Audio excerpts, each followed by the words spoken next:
Hello everyone, আসসালামু আলাইকুম। কেমন আছেন সবাই? আলহামদুলিল্লাহ, আমি তো অনেক ভালো আছি। অফিস থেকে আসলাম মাত্র।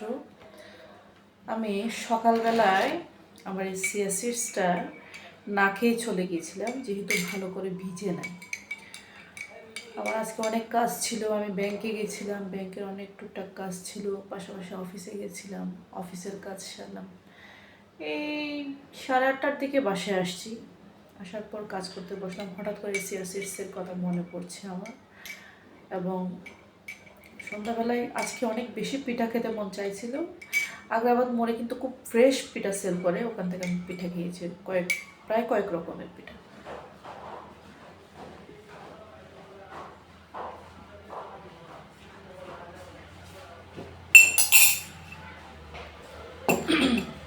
প্রত্যেকটা দিন আমার চিয়া সিডস খাওয়া হয় সকালবেলায়, যেহেতু সকালবেলায় খালি পেটে কিন্তু চিয়া সিডসটা খাওয়া হয় ব্রেকফাস্টের আগে। আজকে হঠাৎ আমি একটু তাড়াহুড়ো করতে হয়েছে, আমার অনেক কাজ ছিল, সো আমি খেতে পারিনি, যেহেতু ভালো করে ভিজে না, এগুলো দানাদার জাতীয় ছিল।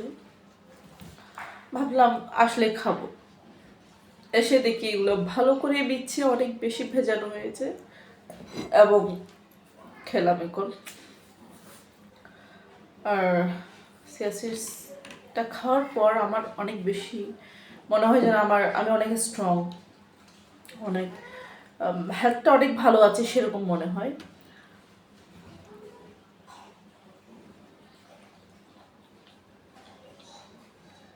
আমি সচরাচর উল্টাপাল্টা খাবার খাই না।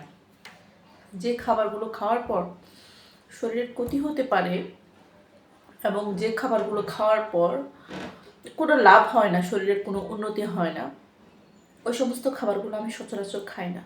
মানুষ আছে না, এটা ওটা হ্যান ত্যান কত কিছু খায়, আমি মোটেও খাই না এইসব খাবার। কারণ খাবারটা অনেক বেশি দেখে শুনে খাই। আলহামদুলিল্লাহ, আমি চাই না আমি খুব তাড়াতাড়ি অসুস্থ হয়ে যাই অতিরিক্ত বিভিন্ন ধরনের খাবার খাওয়ার ফলে, এবং খুব তাড়াতাড়ি আমি হসপিটালাইজড করি, খুব তাড়াতাড়ি আমাকে মেডিসিন নিতে হয়। আমি ওই সমস্ত খাবারগুলো খাই না।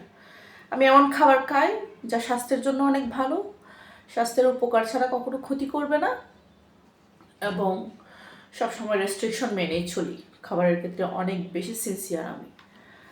আর আমি তো রাতে টোটালি ভাত খাই না, যদিও বা খেতে হয় মোস্ট ইম্পর্ট্যান্ট হলে, কোনো স্পেশাল আয়োজন হলে বা কোনো স্পেশালি কিছু হলে খাই আমি।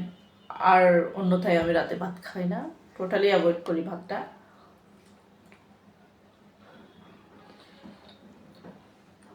অনেক সময় এমন হয় যে ভাতটা আমি শুধু রাতে না, যদি একদিনে আমার 2 বেলা খাওয়া হয় ভাত, এরপরে 2 দিন আমি ভাত খাই না সচরাচর। এটা আসলে অবাক হওয়ার মতো কথা। ভাত ছাড়া অন্য কিছু শাক সবজি মাছ মাংস সবই খাই, কারণ ভাতে আমি দেখলাম ভাতে কিছুই নাই পানি ছাড়া। আর অন্যান্য খাবার খেলে মনে হয় যেন মনটা অনেক ফ্রেশ থাকে, আর বডিটা অনেক বেশি স্ট্রং থাকে, মেন্টালি অনেক বেশি স্ট্রং থাকে। চেষ্টা করি মোটামুটি স্বাস্থ্যসম্মত খাবার খাওয়ার, অয়েল ফ্রি খাবার খাওয়ার চেষ্টা করি। আজকে যে কয়টা পিঠা খেলাম, বেশ কয়েকটা পিঠা খেয়েছি আমি, তার মধ্যে অয়েল দিয়ে যেগুলো পিঠা, ভাজা পোড়া পিঠা, এসব পিঠা মুঠেও ধরি নাই। একদম অয়েল ফ্রি, যেগুলো সিদ্ধ ভাপা পিঠা, ভাপা পুলি, তারপর আপনার সিদ্ধ যেগুলো পিঠা, যেগুলোতে কোনো ধরনের অয়েল দেওয়া হয় না, আমি ওই ধরনের পিঠাগুলো খেয়েছি। কারণ খাবারে যখন বিভিন্ন ধরনের অয়েল ইউজ করা হয়, অয়েলটা কতটুকু ভালো সেটা তো আমরা টোটালি জানি না। আর এটার কারণে কিন্তু আমার গ্যাসের প্রবলেম হতো অনেক বেশি আগে। আলহামদুলিল্লাহ, এখন আমাকে গ্যাসের ওষুধও খেতে হয় না আমার খাবারের কারণে। আমি অনেক বেশি হেলথ কনসিয়াস। হেলথের ব্যাপারে বলতে গেলে টোটালি আমি আজে বাজে খাবার টোটালি অ্যাভয়েড করি।